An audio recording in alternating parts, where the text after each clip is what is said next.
आसंता काली पवित्र श्रावण मासर द्वितीय सोमवार एथिपाई चलचंचल होई उठिछि कटकर प्रसिद्ध गड़गड़िया घाट। बोलबम हरर बम ध्वनि रे कंपुची महानदी पठा। आसंता काली शैवपीठ गुड़िकरे जल लागि पाई महानदीर एही पवित्र घाटरे काउडियांकर प्रबल भिड़ जमिछि। आमे 9 जण आसीछु। आमे धवळेश्वर जी गड़गड़िया उठेकी धवळेश्वर जी आइछु पिछुगुली आश्रय। अच्छा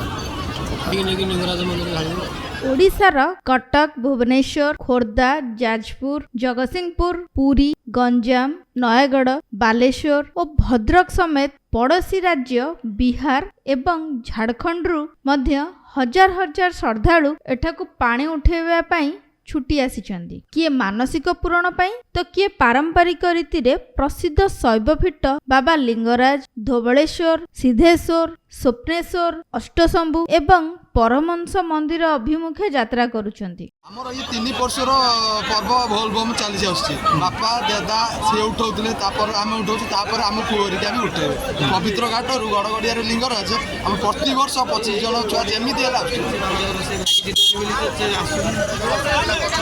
जहाँ मागिले भी दौड़ते।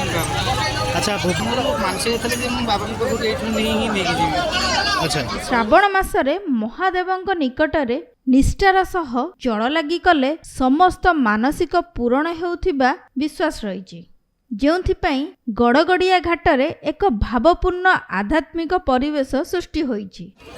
आमे एबे गड़गड़िया रे अछु गड़गड़िया रो लिंगराज जी। अच्छा आम बापा दादा माने सब आसुले आमे तांकरी से जेहेतु आसुले आमे से आसुचो।